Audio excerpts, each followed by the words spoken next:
Hey, it's Clay, and this will be a video chart on ticker symbol NWBO. We will take a look at the 30-minute time frame. Real quick, what do I mean by 30-minute in case maybe you're new to charts? Instead of each one of these candlesticks here representing 1 day's worth of price action, which is what you would normally see, each one represents 30 minutes. So while this here may look like several days worth of time, it's actually today's price action broken down into 30-minute time slices. I like to do this time frame that does a good job of telling the quote-unquote story of the price, and then makes mapping out where levels of support and resistance a bit easier to see. I don't mean to state the obvious, but I will anyways. Very nice movement today, not only from the price action perspective, but you look down here at the volume and well above average volume on the day. So a lot of eyeballs on this one. So let's map out some areas of support, and then we can talk levels of resistance. The first area of support is what I would call the ideal level, in which say, hey Clay, what would make this chart look the absolute strongest going forward? And that would be if the price could stay up there above that pink line there, the 200 period simple moving average. Now, don't get me wrong, if the price falls below that area, I'm not saying that implies the entire chart is destroyed or anything like that.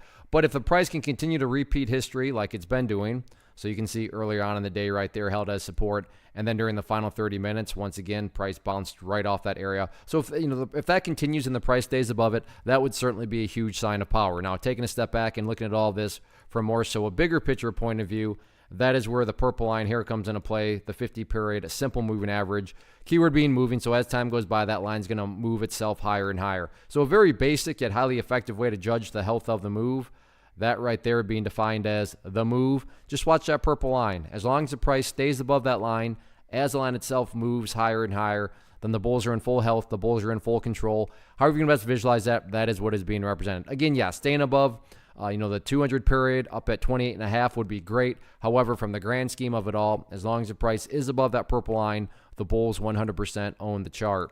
What about levels of resistance going forward?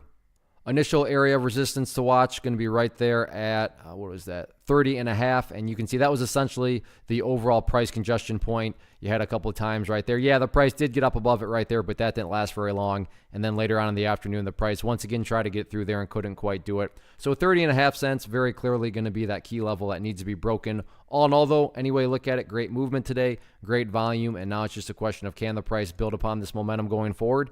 We will see. One of the biggest questions that I get is, hey Clay, how do you find the stocks that you trade? So what I've done is put together a free resource guide where I talk about the tools that I use to locate stocks that I find interesting and think may have potential. So if that sounds like something that could add value to you as a trader, then click on the image that is up on the screen right now and I will email you the guide. The guide itself is very short and to the point, and best part, it's completely free. Thanks for watching the video. Let me know if you have any questions.